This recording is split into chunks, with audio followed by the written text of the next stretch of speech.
Hello nurses.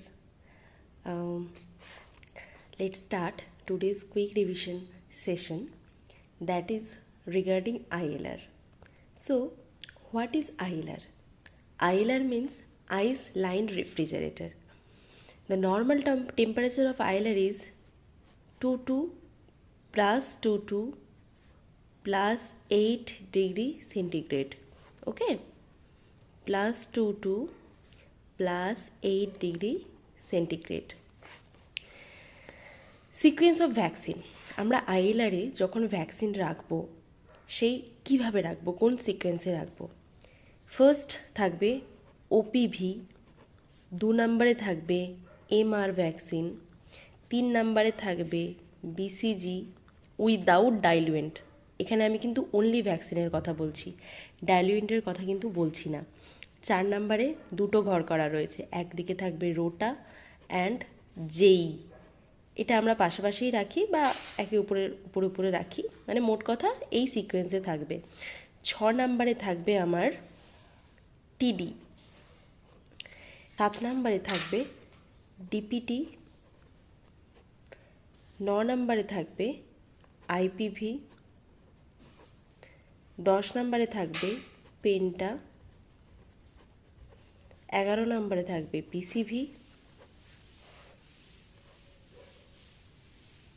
And তার উপরে থাকবে হেপবি। এবার ডাইলুয়েন্ট কোথায় থাকবে এবং কখন থাকবে? ডাইলুয়েন্ট থাকবে তার উপরে। ডাইলুয়েন্ট এর মধ্যে কিসের হয়? ফার্স্ট বিসিজির ডাইলুয়েন্ট হয়, এমআরের ডাইলুয়েন্ট হয়, ঠিক আছে? এই দুটোরই কেবল ডাইলুয়েন্ট হয়, আর কোনো ভ্যাকসিনের ডাইলুয়েন্ট হয় না। এবার ডাইলুয়েন্ট আমরা কখন রাখবো? আমরা কি ভ্যাকসিন যেরকম রাখছি সর্বদা আইএলআরের ভিতরে ডাইলুয়েন্ট আমরা রাখবো যেদিন সেশন হবে, মানে আড়াই সেশন রুটিন ইমিউনাইজেশন সেশন হবে, তার ঠিক 24 ঘন্টা আগে থেকে বিফোর 24 আওয়ার্স অফ আড়াই মানে হচ্ছে রুটিন ইমিউনাইজেশন সেশন। তো আড়াই সেশনের 24 ঘন্টা আগে থেকে আমরা ডাইলুয়েন্টকে আইএলআরের মধ্যে রাখবো, ঠিক আছে? আচ্ছা, এটা হলো আমার সিকোয়েন্স। Next open ভায়াল policy. এগুলোর মধ্যে কোনটার ওপেন ভায়াল পলিসি রয়েছে? ফার্স্ট ওপিভির রয়েছে, সেকেন্ড রোটার নেই, জেইর আছে, থার্ড টিডির আছে, ফোর্থ ডিপিটির আছে, আইপিভির আছে, পেন্টা পিসিভির আছে, পেন্টার আছে, পিসিভির আছে অ্যান্ড হেপবির আছে। তাহলে কোনটার ওপেন ভায়াল পলিসি নেই? এমআরএর নেই, বিসিজির নেই, রোটার নেই। এই 3খানা ভ্যাকসিনের খালি ওপেন ভায়াল পলিসি নেই। এগুলো কতক্ষণ আমরা ইউজ করতে পারি? এগুলো আমরা ওপেন করার 4 ঘন্টা পর্যন্ত ইউজ করতে পারি, 4 আওয়ার্স পর্যন্ত ইউজ করতে পারি, তারপরে আর ইউজ করতে পারবো না। ওকে, মোস্ট হিট সেন্সিটিভ ভ্যাকসিন কোনগুলো? আচ্ছা, তোমরা এই সিকোয়েন্সটা দেখলেই বুঝে যাবে আইএলআরের নিচের টেম্পারেচার কম থাকে, উপরের দিকে টেম্পারেচারটা একটু বেশি থাকে অপেক্ষাকৃত। তাই জন্য আমরা এইটা দেখেই বুঝে যাবো যে মোস্ট হিট সেন্সিটিভ কোনটা। হিট সেন্সিটিভ মানে হচ্ছে বেশি টেম্পারেচারে তারা ক্ষতিগ্রস্ত হয়। তাহলে নিচের দিকে কম টেম্পারেচার, নিচের দিকে যেগুলো থাকে সেগুলি আমার মোস্ট হিট সেন্সিটিভ।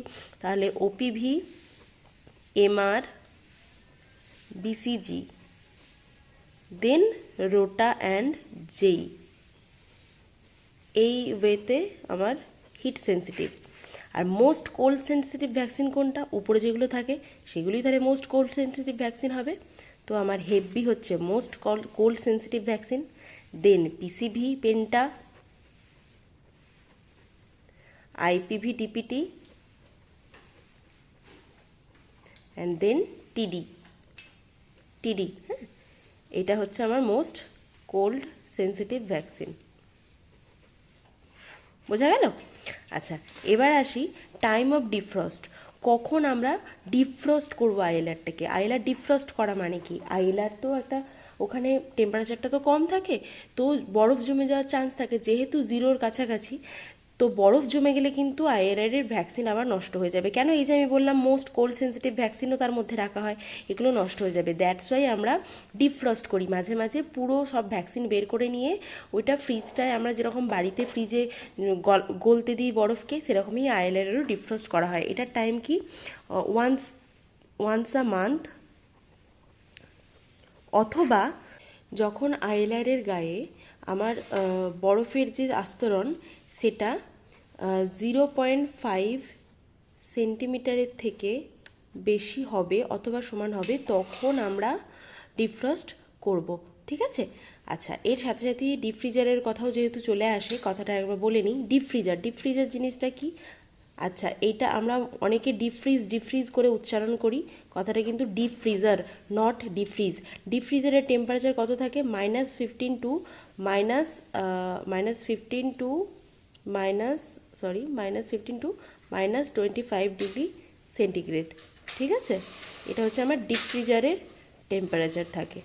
ডিপ ফ্রিজারকেও আমরা ওয়ান্স আ মান্থ ডিফ্রস্ট করতে দিই। ডিপ ফ্রিজারে কী রাখি আমরা? আইস প্যাক রাখি। আইস প্যাক, এখানে একটা প্রশ্ন আছে, conditioning of ice pack. What is conditioning of ice pack? আমরা ডিপ ফ্রিজারে জেনারেলি আইস প্যাক ঢুকিয়ে রাখি, এরপরে ভ্যাকসিন কেরিয়ারের মধ্যে ঢোকাবো, তার আগে আমাকে কন্ডিশনিং করতে হয়। কন্ডিশনিং জিনিসটা কি? একটা প্লেন জায়গায় আমরা গজ পিস রাখি এবং তার উপরে আইস প্যাকগুলো রাখি এবং আইস প্যাকটাকে একটু জাস্ট গরম হতে দিই, মানে আইস প্যাকটা পুরো জমে থাকে তো সেটা একটু লিকুইডিফাই হতে দিই। কী করে আমরা বুঝবো যে আইসটা কন্ডিশনিং হয়েছে? আইস প্যাকের উপরে, প্লাস্টিকটার উপরে আমার বিন্দু বিন্দু জলের ফোঁটা জমে থাকবে এবং তার সাথে আইস প্যাকটাকে নাড়ালে আমরা জলের শব্দ পাবো, একটা ক্র্যাকেল সাউন্ড হবে। এইটা হওয়া মানেই আমরা বুঝতে পারবো যে আইস প্যাকটা ঠিকঠাকভাবে কন্ডিশনিং হয়ে গেছে। তারপর সেটাকে আমরা ভ্যাকসিন ক্যারিয়ারের মধ্যে ঢুকে ইউজ করতে পারি। সো আইএলআরটা আশা করি ক্লিয়ার হলো সবার, আইএলআর অ্যান্ড ডিপ ফ্রিজারেরটা। Thank you so much.